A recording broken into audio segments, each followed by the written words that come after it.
get into our first debate now. Should all migrants coming to the UK be fluent in English? 0207 862 2222 is the number. Do give us a call.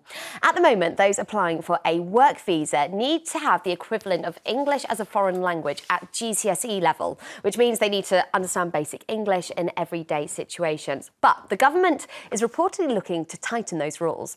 They want to raise the language standard to more like A-level, meaning migrants can express themselves fluently in English. So would it be fair to reject someone who can speak English, but just because they're not totally fluent, they're not allowed to stay here? Belinda, is it asking too much? I don't think so in the current climate. I think pre-mass immigration levels, sort of 1997, it wasn't necessary because there were enough English people all across the country for migrants to integrate into. They could learn English quite quickly on the spot as they went along, but there are now more and more areas where there are fewer and fewer English people to integrate, assimilate, talk with, and help improve their English. So I think drastic measures need to be taken. We have to bring down immigration. We have to increase the restrictions and eligibility of those who get to stay here. It's very important because we are, at the moment, for example, not being fluent in a language can prevent you from getting jobs. And we know that the migrant benefit cost to this country is spiralling out of control.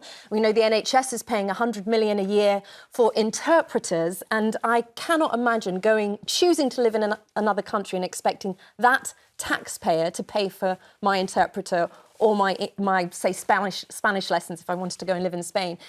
The onus on the British taxpayer is too much. It is time that those coming to this country learn the language so they can integrate well and we can get to know each other and we can have community again and a sense of cohesion and national unity. Because at the moment there are too many areas in England that are becoming isolated and cut off, which is not good, by the way, for a lot of women in the more patriarchal cultures that have come over here who may need more access to the support in health in terms of refuges, and they can't because they don't have that language skills. No, you're not agreeing here, Belinda. Yeah, I mean, there was a lot there that I didn't agree with in terms of what Belinda said. And let me explain why. This is very disappointingly about vote baiting. Right. Because when we talk about a migrant coming to this country on a work visa, because this is where the rules would be applicable. So I'm coming from Italy, I want to work in this country, I need a work visa, I need to be able to speak English to an A-level standard. Well, first of all, we know that in terms of linguistic experts, they tell us that sitting an A-level exam in Italian, German, whatever it is, does not mean that I am going to have the ability to have conversational language, that expertise with you. That's not going to get me across the line. And I don't know if anyone's done their GCSE French or their A-level, you might be able to find the toilets, but, in terms of holding down that job, etc.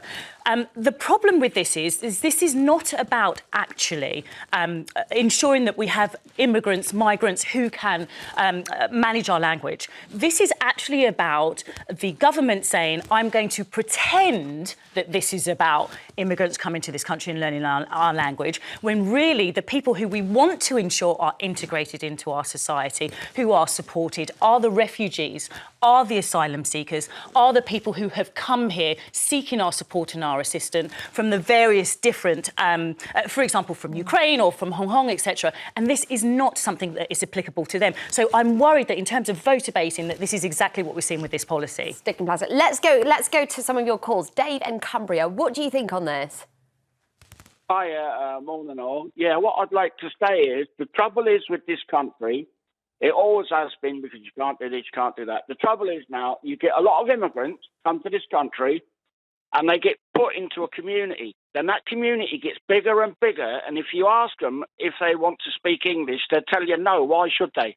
Well, that's sort of what Belinda was saying. They're living in our country. They should speak our language. I know, but I would say there's probably quite a few Brits who live in Dubai who don't speak Arabic. So, I think it'll have to work both ways. No, it's good to learn. It's respectful to learn the language. But I think we are probably the most guilty out of many nations that don't go off and learn other languages. Dave, thank you so much for your call. Lucy in London.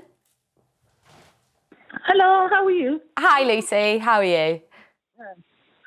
I think it's wrong for them to even come up with this kind of decision. I'm from a Commonwealth country, from Nigeria. A lot of British people are in Nigeria. They don't speak the language there. Nigeria has so many languages that a lot of British people they cannot even speak it. We speak English is our first language in Nigeria, but that's not even our native language. I think it's very harsh.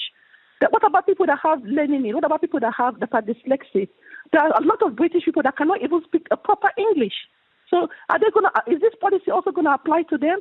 I think the government should think twice about this decision. I don't think it's fair to then, insult the English people over how they speak, because we're not the ones choosing to move to England. No, if you've made a choice to move to our country, I think it is respectful. It is about wanting to integrate and getting to know the English communities and people around you. That's the first thing I'd want to do if I lived in another country. And mass immigration has not been beneficial to many people in this country. It is too much, too quickly. And immigration has provided a negative positive net impact. Immigration has, I agree. But I'm talking about hyper mass immigration over a short period of time to a small island has not worked out for many millions of Brits. That's why you see the rise in reform. That's why we have voted for decades to lower immigration and being ignored.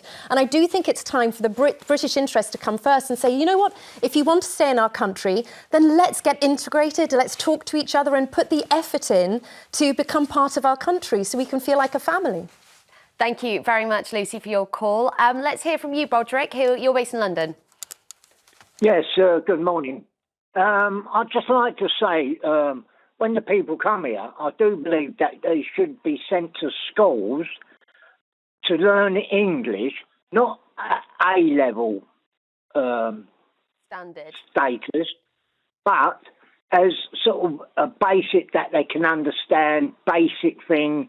Which I think is the system in place already. So I think they're expected to be at GCSE level, and now they want to raise that to A level so that they can really have like quite long, complicated conversations in English. So you don't think it needs to be put up a level? Well, I do, because you've got to start from somewhere. You've got to start, the person comes here, you get talking to them and say, look, you need to go to this school to learn English. Once you get that far, then it's up to them to get a higher grade while someone is checking them that they are doing that. Yeah, well, again, we need to make sure the resources are there that people can access this and learn this thing. Broderick, thank you so much for your contribution. Sylvia in Sheffield, what are your thoughts on this? Should we be asking people to be completely fluent if they want to come and stay in the UK? Although I believe that people should speak English to come to the UK, I don't believe in somebody having an A-level to be able to come to the UK. I'm around people, English people all the time, that cannot even speak a proper English. So why do you expect a foreigner, an immigrant, to have an A-level English? I don't get that. Yeah, speak English, I agree with that. Is English your second language? Yes, I speak Portuguese. Okay, and how did you find learning it? Do you think you would be able to get an A-level in English? I mean, you sound very fluent. No, I don't think so. Because, when you talk about A-levels, I'm thinking about the academic part of English, the language. And to communicate with somebody, you don't need to have an A-level. You just need... Oh! And you're doing a fantastic job. The phone was interfering, though, at the end. Peter, very quickly, can I get your thoughts on this? Yes, basically, they need to be fluent in English, and that would then save the National Health Service a fortune on interpreters. Yeah, well, it does cost, the taxpayer to get these interpreters. It costs an absolute fortune, yeah? People have lived here for years and can't speak English, so if they're staying in this country, they should be fluent in English. It's interesting, though, but a recent sort of survey found that 90% of migrants thought they could speak very good English. So, there may be a contradiction there. Peter, we have to go, but thank you very much for your thoughts. Thank you for all your calls on that.